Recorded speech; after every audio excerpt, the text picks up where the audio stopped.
नमस्कार, मैं हूं सुयश मिश्रा। सूर्य ऊर्जा का सबसे बड़ा स्रोत इस पूरे ब्रह्मांड में है। उसकी एनर्जी को कैसे संरक्षित किया जाए, उसे कैसे और उसका सदुपयोग किया जाए, इसको लेकर तमाम इनोवेशन होते रहते हैं।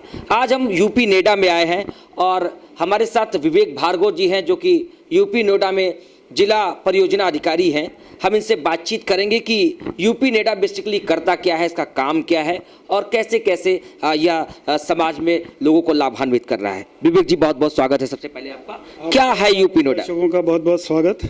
क्या है ये यूपी नोएडा और कैसे काम करता है? यूपी नोएडा जो है एक यूपी गवर्नमेंट की जो है एजेंसी है अतिरिक्त ऊर्जा शोध विभाग में, और ये नॉन कन्वेंशनल एनर्जी, अतिरिक्त ऊर्जा का जितना भी है, कन्वेंशनल एनर्जी मतलब लोहा, वो क्या कहते हैं, आप इसको ये समझ लीजिए कि जैसे आपने पेट्रोल, डीजल, ऑयल वगैरह, इससे हटके जो भी एनर्जी को सोर्स है उसका दोहन या हार्नेस करने के लिए डिपार्टमेंट को जो है प्रचार प्रसार का काम किया जाता है। तो उसमें नॉन कन्वेंशनल एनर्जी के अलग अलग चीज़ों को बढ़ावा देना, उसमें बहुत सारी चीज़ें आती हैं नॉन कन्वेंशनल एनर्जी में, कि हर सोर्स को जो भी अलग हटके, जैसे विंड हो गई, सोलर हो गई, टाइडल एनर्जी हो गई, ओशन एनर्जी, जो चीज़ें हैं उसमें थर्मल एनर्जी, जियो थर्मल एनर्जी, इन सब का प्रयोग करते हुए जो है प्रदेश में और देश में बढ़ावा देने के लिए जो है यूपी नोएडा का गठन प्रदेश ने किया गया है। अभी क्या काम कर रहा है यूपी नोएडा पूरे प्रदेश भर में? यूपी नोएडा जो है सन 83 से जो है क्या कहते हैं, अप्रैल 83 से इसका गठन हुआ था, और अप्रैल 83 से नॉन कन्वेंशनल एनर्जी के क्षेत्र में ये पूर्ण रूप से काम कर रहा है। इसमें शुरू में हमने इसमें हर चीज़ें ली। जैसे शुरू में आया तो देखा जाता था कि ग्रामीण क्षेत्रों में जो है क्या कहते हैं, जो घरों में चूल्हे जलते थे तो जो लेडीज़ होती थी उनको बहुत ज़्यादा जो है खांसी वांसी और ये सब चीज़ें होती थी। तो वर्ल्ड हेल्थ ऑर्गेनाइजेशन और जो बाकी जो रिसर्च वगैरह में ये बताया गया कि जो ये खांसी वगैरह होती है तो इसमें जो है चूल्हे का बहुत ज़्यादा जो है असर होता है, चूल्हे के धुएं वगैरह का बहुत असर होता है। तो उस ज़माने में जो है चूल्हे को रिप्लेस करने के लिए एक उन्नत चूल्हा बनाया गया। उन्नत चूल्हे में कन्वेंशनल चूल्हे के बाद में एक उसी को थोड़ा सा उन्नत कर दिया, उसमें एक पाइप लगा के धुआं जो है बाहर निकलने का अरेंजमेंट कर दिया। तो कमरे के अंदर भी अगर चूल्हा जलेगा तो कमरे के अंदर धुआं नहीं फैलता, तो और जो लेडीज़ हैं जो खाना बना रही हैं उनको धुएं का असर नहीं होता। तो इससे काफ़ी हद तक जो है ये बीमारी पे कंट्रोल। जैसे भट्ठे का चिमनी ऊपर कर दी जाती है ताकि धुआं नीचे ना। बिल्कुल वैसे ही उन्नत चूल्हा बनाया था, और प्रदेश में उस जमाने में काफ़ी सारे लगाए। अब तो गैस वगैरह, उज्ज्वला योजना सब चीज़ें आ गई, तो उन सब की उतनी फिर भी लोग उसको यूज़ कर रहे हैं अभी तक।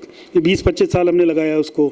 उसके अलावा फिर चीज़ें समय समय पे आती रही, जैसे घर का पानी गर्म करने का सोलर वाटर हीटर छत के ऊपर लगाया, पानी और गर्म पानी और बर्तन धोने के लिए। होटल्स वगैरह में ये बहुत सक्सेसफुल रहा, जहाँ लार्ज स्केल पे पानी चाहिए। फैक्ट्रीज वगैरह में जहाँ लार्ज स्केल में गर्म पानी चाहिए, बॉयलर में गर्म पानी सप्लाई करने के लिए वाटर हीटर्स लगा दिए।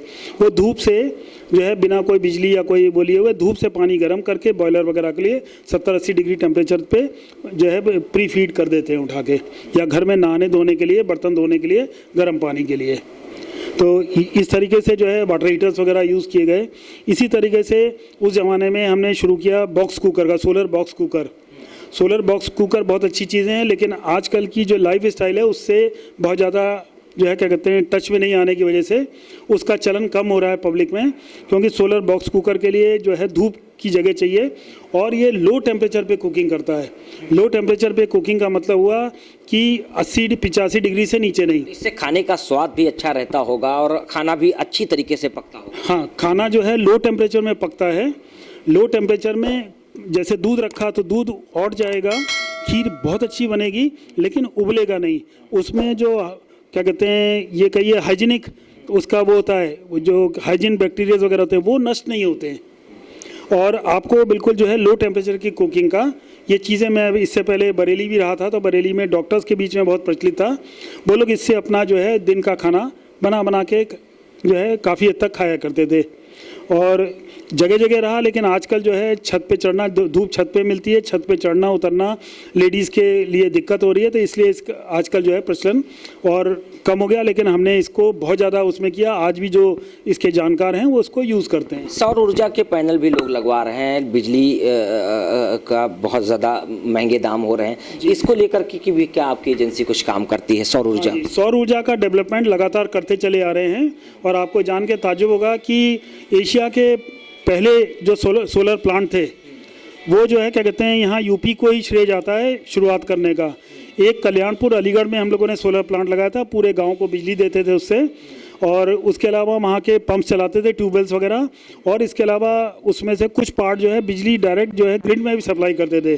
दूसरा मऊ में लगाया 100 किलोवाट का, मऊ में जो है अभी भी है वो, उसकी लाइफ पूरी हो गई और जो है उसकी लाइफ पूरी हो गई, लेकिन उससे भी हमने गांव में बिजली दी और उस पर ग्रिड भी फीडिंग करी।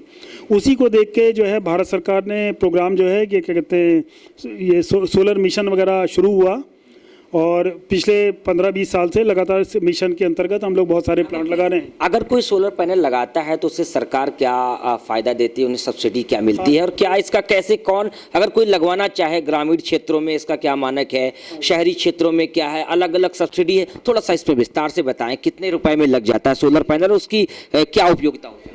जी, सोलर पैनल से जो है एसी और डीसी बन के एसी में कन्वर्ट करके कोई भी चीज़ चलाई जा सकती है, किसी भी स्तर पे, कितनी भी बड़ी, लेकिन जितना बड़ा होता जाता है महंगा होता जाता है।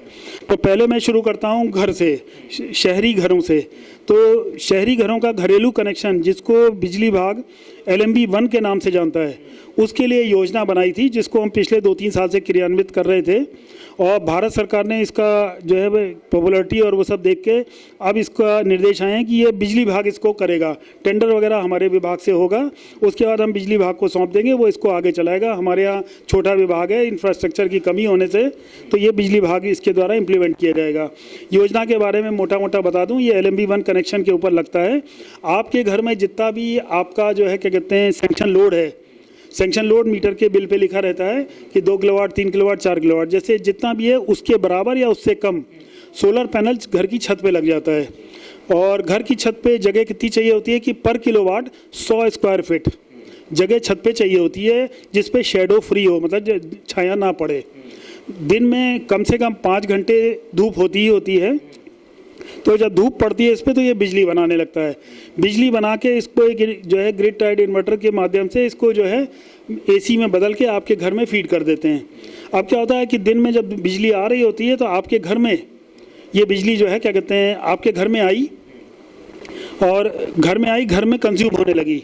उस टाइम में बाहर की जो बिजली आ रही है, कन्वेंशनल बिजली जो बिजली विभाग से आ रही है, वो उसकी आवश्यकता नहीं होगी, तो वो नहीं लेंगे। सोलर से ही आपका घर कब फीड हो जाएगा। और दिन में एक बात और होती है कि घर की गृहिणी वगैरह बाजार चली गई, जो है घर के लोग, बच्चे स्कूल चले गए, मालिक जो है अपने बिजनेस काम पे या नौकरी पे चला गया, तो घर पे दिन के समय बिजली का खपत कम होती है। अब मान लीजिए एक एग्जांपल देता हूँ कि 2 किलोवाट आपने घर की छत पे लगाया, 200 स्क्वायर फीट जगह ली उसने, 2 किलोवाट में रोज की 8 से 10 यूनिट बिजली बनेगी। और घर में दिन में मान लीजिए 1-2 यूनिट की दिन में खपत है, एक आध पंखा चल रहा है बुजुर्ग वगैरह के लिए, 200 यूनिट का ये 2 यूनिट का जो पैनल या 200 यूनिट का जो ये पैनल लगेगा, ये कितने रुपए में लग जाएगा, उस पर सरकार सब्सिडी कितनी दे रही है? हाँ जी, ये पैनल करीब करीब जो है लगभग आज की डेट में अभी टेंडर होने जा रहा है, और रफली मार्केट का रेट जो है इस टाइम बढ़ के करीब 55 से 60,000 रुपये के बीच में प्रति किलोवाट हो गया है। और इस पर भारत सरकार की और स्टेट गवर्नमेंट दोनों की सब्सिडी है। तो मैं प्लांट के बारे में थोड़ा सा बता दूं आपको, जिससे कि क्लियर हो जाए। प्लांट में क्या हुआ, छत पे लगा, बिजली आपके घर में यूज़ होने लगी, महीने वो, और जो एक्स्ट्रा बिजली हुई वो बिजली विभाग को चली गई। ऐसे में क्या करता है बिजली विभाग में, जहाँ ये लगा प्लांट, वहाँ बिजली विभाग अपने कन्वेंशनल मीटर को हटा के जो है स्मार्ट मीटर लगा देता है। स्मार्ट मीटर आने और जाने वाली दोनों बिजली नापता है। महीने के आखिर में मीटर रीडर आया, उसने रीडिंग ली उठा के, तो वो 2 रीडिंग नोट करेगा आपके यहाँ कि आपने महीने भर में कितनी कंज्यूम करी इनकमिंग। तो मान लीजिए एग्जाम्पल के तौर पर 100 यूनिट खर्चा करी, और आपने सोलर से बना के जो है क्या कहते हैं 60 यूनिट दिन भर में रोज करके महीने के आखिर में, मतलब 60 यूनिट आपने बिजली विभाग को दे दी, एग्जाम्पल बता रहा हूँ, तो जो बिल आएगा वो 100 माइनस 60 यूनिट, मतलब यूनिट से यूनिट रिप्लेसमेंट हुआ, तो 40 यूनिट का बिल और टैक्सेस आपके पास आएंगे। और अगर इसका उल्टा हो गया, मान लीजिए आपने खर्चा बहुत कम किया, आप घर बंद करके चले गए, तो बिजली जो है बिजली विभाग को ज़्यादा चली गई, मान लीजिए आपने जो है 100 यूनिट भेज दी और 60 यूनिट आपने कंज्यूम करी, तो पे करेगा 40 यूनिट जो बची है आपकी, वो 40 यूनिट स्टोर हो जाएगी अगले महीने यूज़ होने के लिए।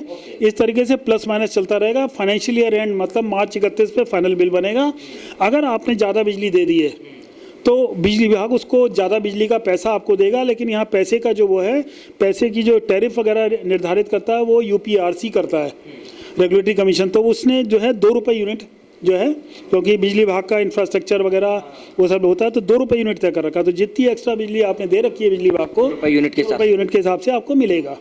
तो इस तरीके से योजना हुई। इसका लाइफ जो है 31 साल है, पैनल की 31-32 साल की, और जो लगाया जाता है उसकी क्वालिटी हम लोगों ने निर्धारित कर रखी है स्पेसिफिकेशन कि 25 साल की मैन्युफैक्चरर से रिटन गारंटी आपको मिलेगी, और पैनल भी स्वदेशी लगेगा।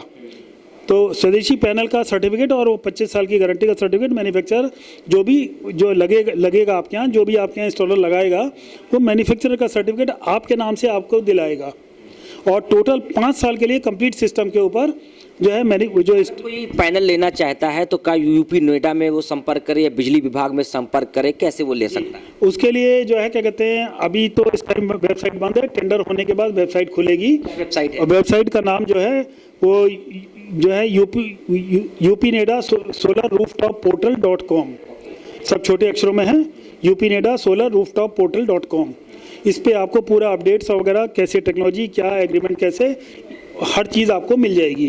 टेंडर अभी फ्लोट होने जा रहा है, 2-4 दिन में फ्लोट हो जाएगा, और इसके बाद जो है रेट्स वगैरह निर्धारित होने के बाद जहाँ तक है बिजली विभाग इसको करेगा। तो आप अपने पावर हाउस में भी संपर्क करेंगे तो वो आपको गाइड कर देंगे। इस पे रजिस्ट्रेशन होगा, रजिस्ट्रेशन के बाद इसमें फर्मों की लिस्ट होगी, उन फर्मों से आप संपर्क करके जो अपने आपका नियरेस्ट हो उससे जो है संपर्क करके आप यूपीनेडा के जो स्पेसिफिकेशन फ्लोट होंगे उनके ऊपर आपके यहाँ लगाएगा वो।